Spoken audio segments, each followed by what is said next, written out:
تلاوت ہوتی ہے وہاں فقر و فاقہ نہیں آتا.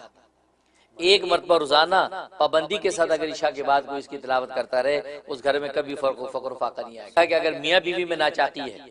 یا دو افراد ایسے ہیں جن کے اندر صلح اور اتحاد ہونا ضروری ہے، ایسے دو مومن جو آپس میں ایک دوسرے سے ناراض ہیں، تو 21 مرتبہ سورۃ مزمل کی تلاوت کر کے کسی میٹھی چیز پہ یا کھانے پینے کی کسی بھی چیز پہ دم کر کے دونوں کو کھلا دیں. اللہ تبارک و تعالی دونوں میں صلح اور آشتی. خاندانوں میں گھروں میں ایسے احوال پیدا ہوتے ہیں. ہاں اگر گھر کے اندر جو ہے پورے خاندان میں بہن بھائیوں میں بھی اگر ایسی صورتحال ہے، سورۃ مزمل 21 مرتبہ پڑھ کے جو ہے وہ میٹھی چیز پہ دم کر کے سب کو کھلائے. روزانہ اس کا معمول بنا لیں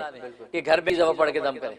20 آیتوں کی یہ صورت ہے اور 21 مرتبہ کوئی زیادہ نہیں ہے. اور خواتین کو تو عام طور پہ 11 مرتبہ پڑھنے کی ویسی عادت ہے، تو 21 مرتبہ روز کرتے ہیں تو انشاءاللہ پورے خاندان میں جوڑ رہے گا. نہ بھائی سے لڑے گا، نہ بہن کی دشمن ہوگی. تو انشاءاللہ زبردست اس کے اندر تاثیر. اور ایک اس کے اندر بڑی زبردست بات لکھی ہے کہ آپ اگر دفتر میں ملازمت کرتے ہیں یا کسی جگہ جاب ہے یا کسی حاکم کے پاس جانا ہے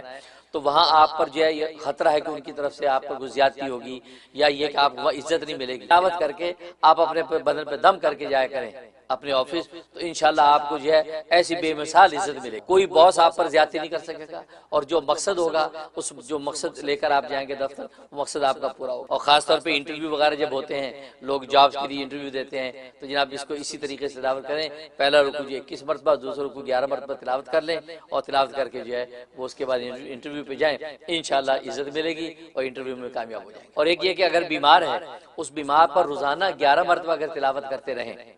اور پانی دم کر کے اس بیمار کو پلاتے رہیں تو جو بیماری ڈاکٹروں کو سمجھ نہیں بھی آ رہی اللہ تبارک و تعالیٰ اول تو ڈاکٹروں کو سمجھا دیں گے، ان پہ القاء ہو جائے گا کیا مسئلہ ہے، ورنہ جو ہے اللہ تبارک و تعالیٰ خود اول تو براہ راست جو ہے اس پانی دم کیے ہوئے سے اس کو شفا دے دیں. بڑا بینیفٹ ہے. ظاہر ہے آج کل بیماریاں ایسی ہوتی تشخیص صحیح نہیں ہو پاتی یا تشخیص ابھی ہو رہی ہے، تشخیص کے پروسیس میں ہفتوں مہینوں لگ رہے ہیں، دوران میں مریض کیا کرے گا. یہ تلاوت شروع کر دیں، اللہ تبارک و تعالیٰ اس کو صحت و عافیت دے دیں گے. اور ایک یہ کہ 11 مرتبہ روزانہ اگر اس کی تلاوت گھر میں رکھی جائے اور تمام طرح کی خیر و برکت کے حصول کے لیے، ہر طرح کی مصیبت و آفتوں کے دفع کرنے کے لیے. ویسے تو 40 مرتبہ کا ہے وہ روز کا، لیکن 40 مرتبہ کرنا مشکل ہے تو 11 مرتبہ روزانہ اس کی تلاوت کا اہتمام کریں تو ہر طرح کے مصائب سے حفاظت رہے گی. جو مصیبتیں آئی ہوئی ہیں وہ دفع ہو جائیں گی اور آئندہ کے لیے اللہ تبارک و تعالیٰ دین دنیا کی خیر عطا فوائد ہیں. اور یہ عجیب صورت اس کے بہت فضائل فوائد ہیں گویا کہ موٹے ہی میں نے بتا دیے ہیں. کہ پانی دم کر لیں، اس پانی کو پودوں میں ڈالیں یہ تصور کر کے کہ اس کا اثر اللہ تبارک و تعالیٰ اس مطلوبہ شخص کو پہنچا. اگر یہ بھی ممکن نہیں تو پھر تصور میں اس کو لا کے اس کے اوپر دم کر. اس کا مطلب ہے کہ یہ شخص پہلے تہجد گزار تھا، اب تہجد میں غفلت کرنے گویا کہ اس کو یہ سبق ہے اور یہ اس کو گویا کہ درس ہے کہ یہ دوبارہ تہجد کی پابندی شروع کر دے اور جو خیر و برکت اس تہجد میں سے اس کو حاصل ہو رہی تھی وہ دوبارہ شروع. اور ایک مطلب یہ کہ اللہ تبارک و تعالیٰ جو ہے اس کو ولایت و معرفت اس پر آسان کریں گے اگر یہ سچی نیت سے نیک اعمال کی پابندی اور اللہ تبارک و تعالیٰ کو تلاش کرنے کی کوشش کرے گا. اور ہر عبادت اللہ کی محبت کے حصول کی نیت سے کرے. یا اللہ کی تیری محبت مجھے اس لیے میں عبادت کر رہا ہوں تو اللہ تبارک و تعالیٰ اس کو ولایت و معرفت. اور ایک مطلب یہ کہ اس پر تنگ دستی آئے گی، رزق کی تنگی آئے گی اور اس کو عزت اور جو ہے اس کے وجاہت کے حوالے سے مشکلات پیش آئیں گی، لیکن وہ وقتی ہوں گی. سورۃ مزمل کی تلاوت کا اہتمام کرتا رہے، اللہ سے دعا مانگتا رہے، اللہ تبارک و تعالیٰ وہ جو ہے اس کی یہ ساری آزمائش ختم کر دیں گے. پھر سے اللہ تبارک و تعالیٰ رزق کی فراوانی کر دیں گے اور عزت و مرتبہ اس کو عطا سے ہے. قطع کا معنی کاٹنا، الگ الگ کرنا، جدا جدا کرنا. اس کو اس لیے حروف مقطعات کہتے ہیں کہ جب ان کو پڑھا جاتا ہے تو الگ الگ کر کے پڑھا جاتا ہے، ملا کے نہیں پڑھا جاتا. آپ الف لام میم کو علم نہیں پڑھ سکتے، علم نہیں، بلکہ کہیں گے الف لام میم، گویا کہ الگ الگ کر کے پڑھیں گے، اس لیے ان کو حروف مقطعات کہتے ہیں. تو حروف مقطعات سے اللہ تبارک و تعالی نے سورہ بقرہ کو شروع کیا. اور آپ جانتے ہیں کہ یہ حروف تہجی ہیں، یہ حروف مقطعہ الف با تا سا. اور عجیب بات یہ ہے کہ یہ حروف تہجی الفابیٹ یہ 29 ہے، 29 عربی میں. جیسے اے بی سی ڈی ہوتا ہے، الف بے تے سے ہوتا ہے، اسی طریقے سے الف با تا سا یہ 29. اور عجیب بات یہ ہے کہ اللہ تبارک و تعالی نے قرآن کریم کی 29 سورتوں کو اس الف لام میم سے حروف مقطعات سے شروع کیا. 29 حروف تہجی ہیں اور 29 سورتوں کی ابتدا اللہ تبارک و تعالی نے حروف مقطعات سے کی. 29. تو سوال یہ ہوا کہ یہ الف لام میم اس کی حقیقت ہے کیا؟ اس لیے کہ الف لام میم کا کوئی ترجمہ نہیں ہے، اللہ و رسول عالم، اللہ اس کے رسول ہی جانتے ہیں، اس حقیقت سے بندے واقف نہیں۔ فرمایا الف لام میم ذالک الکتاب لا ریب فیہ، یہ وہ کتاب ہے کہ جس میں کوئی شک و شبہ نہیں ہے، ھدی للمتقین، ہدایت ہے تقوی والوں کے لیے، یہ ارشاد ہے۔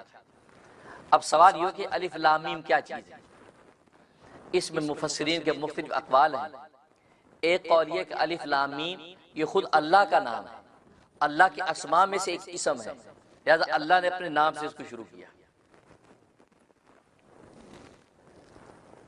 تو سوال یہ ہوا کہ اللہ کا نام ہے تو اللہ کے 99 نام جو احادیث میں مشہور آتے ہیں ان میں سے کوئی نام الف لام میم نہیں ہے، تو یہ الف لام میم کہاں سے آیا؟ اس کا جواب جو امام رازی رحمۃ اللہ علیہ نے اور ابن کثیر رحمہ اللہ تعالی نے دیا کہ اصل میں یہ تو مشہور نام ہے 99، اس کے علاوہ اللہ تبارک و تعالی کے صفاتی نام تقریباً 5000 ہیں، 5000۔ اور علامہ سیوطی نے ایک روایت نقل کی کہ 35000 ہیں، 35000 اللہ کے صفاتی نام ہیں۔ تو اللہ کے بہت سے صفاتی نام ہیں، ان میں سے الف لام میم بھی اللہ کا کوئی صفاتی نام ہے۔ اور دوسرا قول یہ کہ الف لام میم خود قرآن کا ایک دوسرا نام ہے،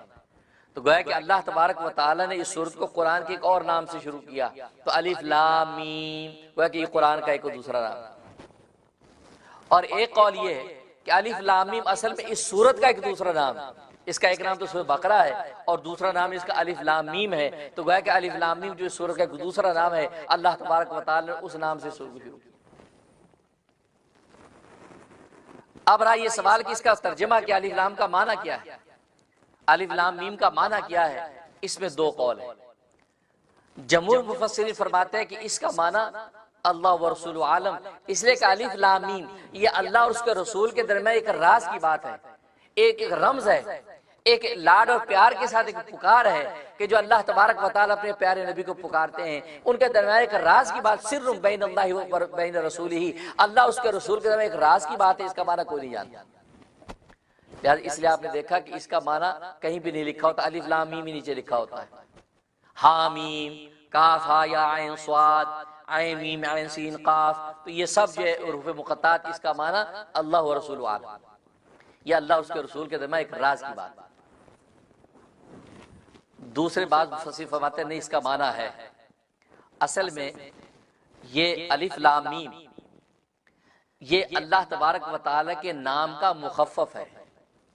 جیسے میں نے بتایا تھا کہ بعض تو کہتے ہیں یہ خود اللہ کا نام ہے الف لام میم، وہ کہتے ہیں بعینی الف لام میم اللہ کا ایک نام۔ دوسرے بعض مفسرین فرماتے نہیں، الف لام میم بعینی اللہ کا نام نہیں، ہاں اللہ کے ناموں کا مخفف ہے، اللہ کے بعد ناموں کا پہلا حرف لے لیا، لہذا الف سے یہ آلاء اللہ، اللہ تبارک و تعالیٰ کے نعمتیں، لام سے لطف اللہ، اللہ تبارک و تعالیٰ کا لطف و کرم، اور میم سے ملک اللہ، اللہ تبارک و تعالیٰ کی بادشاہی۔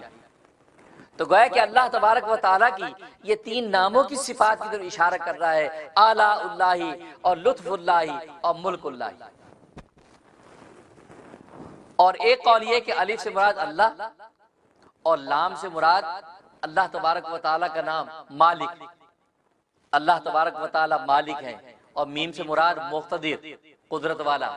تو گویا کہ اللہ تبارک و تعالیٰ کے مختلف ناموں کی طرف اشارہ کر رہا ہے۔ اور ایک قول یہ ہے کہ الف لام میم، الف سے مراد اللہ،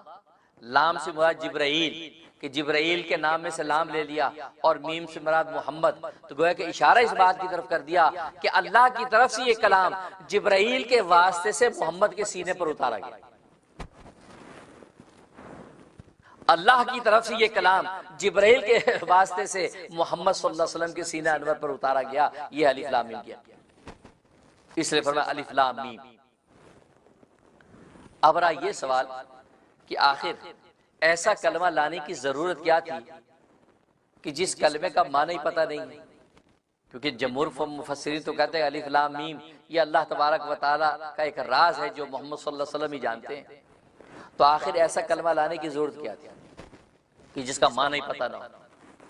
کیونکہ یہ تو کتاب ہدایت ہے، جب کلام کے معنی کو سمجھیں گے تو سامنے والے ہدایت پائیں گے، اور یہاں اس کا معنی ہی پتہ نہیں تو ہدایت کیسے پائیں گے؟ اس کا جواب یہ کہ اصل میں یہ الف لام میم یا اس طرح کے جتنے حروف مقطعات ہیں یہ مشرکین مکہ کو چیلنج ہے، یہ اصل میں ان کو چیلنج، یہ تحدی ہے ان کو حروف مقطعات۔ کیوں؟ اس لیے کہ جب قرآن مجید نازل ہوا تو کفار و مشرکین نے اعتراض کیا کہ یہ محمد اپنی طرف سے کلام بنا کے لاتے ہیں، یہ اس کی اللہ کی طرف سے کلام نہیں ہے کہ محمد صلی اللہ علیہ وسلم اپنی طرف سے بنا کے لاتے ہیں۔ اس پر اللہ تبارک و تعالی نے چیلنج کیا تھا کہ اگر یہ محمد صلی اللہ علیہ وسلم اپنی طرف سے بنا کے لاتے ہیں تو 4 چیلنج کیے تھے۔ سب سے پہلے چیلنج کیا تھا تو مثلی حاضر قرآن، کہ تم اس قرآن جیسی مثل بنا کے تم دکھا دو، کیونکہ یہ بھی تمہارے معاشرے کے ایک انسان ہے، یہ اب ایسا محی العقول کلام تمہیں پیش کر رہا ہے، ایسے عجیب و غریب کلام تمہارے سامنے لا رہا ہے، تو تم تو بڑے بڑے شاعر ہو، ادیب ہو، بڑے بڑے فصیح و بلیغ قسم کے جو ہے وہ لکھاری ہو، تو تمہیں اتنی تاب ہے تم قرآن جیسے قرآن بنا کے لاؤ۔ جبکہ محمد صلی اللہ علیہ وسلم تو امی ہیں، ان کا تو دنیا میں کوئی استاد ہی نہیں ہے، انہوں نے دنیا میں کسی سے پڑھا ہی نہیں ہے، پھر بھی ایسا کلام پیش کر رہے ہیں، ایسا قرآن کریم لے کے آ رہے ہیں، تو معلوم ہے کہ واقعی اللہ تبارک و تعالی ان کے سینہ انور پر نازل کرتے ہیں اور ان کی زبان سے جاری فرماتے ہیں، تم لے آؤ۔ ظاہر ہے کہ قرآن جیسا قرآن کہاں لا سکتے تھے، تو اللہ تبارک و تعالی نے چیلنج کو ذرا اور نیچے نزول فرمایا کہ چلو 10 صورتیں قرآن جیسی بنا کے لے آؤ، 10 قرآن کریم جیسی صورتیں بنا کے لے آؤ۔ ظاہر ہے کہ اس کو پورا نہ کر سکے تو فرمایا فاتو بھی سورۃ مثلی، کہ اس کی مثل 100 بنا کے لے آؤ، 100 اس کی مثل بنا لے۔ اب انا اعطینا کل کوثر ایک صورت ہے چھوٹی سی 3 آیتوں کی، ایسی 100 بنا کے لے آؤ۔ لکھا ہے کہ ابو جہل نے کوشش کی کہ میں بناتا ہوں ایک صورت، اسے سورۃ فیل کے مقابلے میں صورت بنائی، سورۃ فیل کے مقابلے میں صورت اسے بنائی، کہتا الفیل مل فیل، ہاتھی کیا ہے، ہاتھی مل فیل، ہاتھی کیا ہے، وما ادراک مل فیل، اور تجھے کیا معلوم کہ ہاتھی کیا ہے، یہ صورت بنا رہا ہے، الفیل مل فیل وما ادراک مل فیل۔ اس کے بعد کہتا ہے لہو خرطوم طویل وذنب وبیل، کہ اس کی لمبی سوڑ ہوتی ہے چھوٹی دم ہوتی ہے، یہ ہاتھی ہوتا ہے۔ یہ صورت بنا کے مارکیٹ میں لے آیا، خوب جوتے کھائے لوگوں سے، لوگوں نے کہا بھائی نہ ہی بناتا تو اچھا، بھائی یہ کون سی صورت بنائی بھائی؟ سورہ فیل کے اندر تو مضامین، حقائق، معارف، وزن، اس کے اندر بات ہی الگ ہے۔ الم تر کیف فعل ربک باصحاب الفیل، وہ تو کلام ہے بھائی، اسے مغز ہے، تو یہ کیا لیا الفیل مل فیل وما ادراک مل فیل لہو خرطوم طویل وذنب وبیل، یہ کیا صورت ہے؟ تو معلوم یہ کہ قرآن کریم کے چیلنج کو پورا نہیں کر سکے، یہاں تک کہ اللہ تبارک و تعالی فرمایا فلیاتوا بحدیث مثلی، کہ اس جیسی ایک آیت ہی بنا کے دے، صورت نہیں بنا سکتے، ایک آیت ہی بنا کے دے دو۔ اس لیے کہ اصل میں کفار و مشرکین کے اندر، مکہ کے اندر یہ چیلنج کرنے کا بڑا رواج تھا، اگر کوئی نظم لکھتا، کوئی شعر لکھتا تھا تو وہ بیت اللہ کے دروازے پہ ٹانگ دیتا اور کہتا کوئی مائی کا لال ہے کہ سورج غروب ہونے سے پہلے اس کا توڑ لکھے، اگر غروب کے بعد لکھتا تو کہا سورج نکلنے سے پہلے اس کا توڑ لکھ دے، کوئی مائی کا لال ہے، چیلنج کرتے تھے۔ اس لیے کہ شعر و شاعری کے اندر اور علم ادب کے اندر کمال پر تھے۔ 9 سال کی بچیاں 90 اشعار کے قصیدے برجستہ پڑھ دیتی تھی، یہ حالت تھی۔ تو اللہ تبارک و تعالی نے بھی وہی دستور رکھا، اللہ تبارک و تعالی نے بھی قرآن کریم کے حوالے اسی طرح چیلنج کی جیسے وہ اپنے کلام پہ چیلنج کرتے ہیں۔ اللہ نے فرمایا کہ تم بھی ایسا ایک کلام بنا کے لاؤ، تم بھی ایسی صورت بنا کے لاؤ، تم بھی ایسی آیت بنا کے لاؤ۔ ظاہر ہے کہ کوئی نہیں لا سکا، اور یہ قیامت تک اللہ تبارک و تعالیٰ کا چیلنج باقی ہے۔ اور آج دنیا آسمانوں میں پرندوں کی طرح اڑتی ہے، دریاؤں میں مچھلیوں کی طرح تیرتی ہے، دوڑنے والے پانی کے جراثیم گن لیتی ہے، صحراؤں کے ذروں کو چن لیتی ہے، درختوں کو پتوں کو شمار کر لیتی ہے، فضاؤں اور آسمانوں کو سر کردہ نظر آتی ہے، اس کو مسخر کر لیتی ہے، لیکن ان کا چیلنج آج بھی اللہ تبارک و تعالیٰ کا اس سائنس اور ٹیکنالوجی کی دنیا کو باقی ہے کہ اس قرآن جیسی ایک آیت بنا کے دکھا۔ اور خدا کی قسم اگر آج یہ دنیا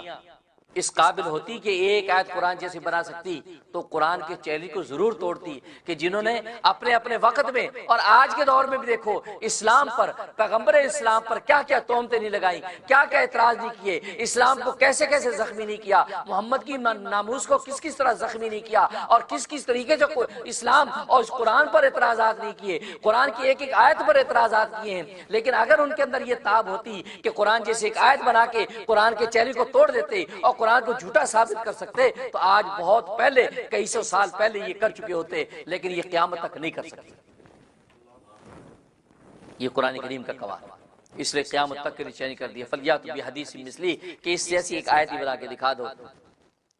اور اپنے اپنے وقت میں جرمنی کے اندر اس پر تجربات ہوئے،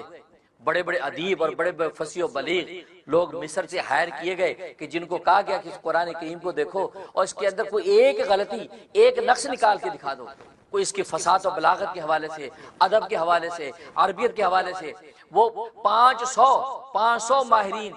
کئی سال تک بیٹھے رہے، لیکن قرآن کریم میں سے وہ ایک نقطہ بھی نہیں نکال سکتے۔ اللہ کیا کرا، تبھی تو اللہ تبارک و تعالی نے چیلنج کیا، اور آج تک یہ چیلنج باقی ہے۔ میں تو کہتا ہوں کہ آج اسلام پر تہمتیں لگانے والے، اسلام کو جھوٹا مذہب کہنے والے، محمد صلی اللہ علیہ وسلم کی ناموس کو تار تار کرنے والوں کے لیے بس ایک ہی بات ہے کہ یہ قرآن کریم جس نے 1400 سال پہلے تمہیں چیلنج کر دیا تھا کہ اس جیسی ایک آیت بنا کے دکھا دو، ایک سورت بنا کے دکھا دو، 10 سورتیں بنا کے دکھا دو، اس جیسے کلام لا کے دکھا دو، تو تمہیں کچھ کرنے کی ضرورت نہیں، تمہیں مسلمانوں پر ظلم ڈھانے کی ضرورت نہیں، ان کو ظلم و ستم کی چکی میں پیسنے کی ضرورت نہیں، وہ ان کے پیغمبر کی ناموس کو تار تار کرنے کی تمہیں ضرورت نہیں۔ تم قرآن جیسی ایک آیت آج بنا کے دکھا دو، قرآن جیسی ایک سورت بنا کے اس قرآن کے چیلنج کو توڑ دو، آج ہم ہار مان لیں گے، آج ہم اپنے آپ کو جھوٹا مان لیں گے، آج ہم شکست مان لیں گے اور کہیں گے تم سچے ہو، ہم جھوٹے ہیں، تم ہمارے قائد، ہم تمہارے پیچھے پیچھے چلنے والے۔ لیکن نہیں، تم ایڑی چوٹی کا بھی زور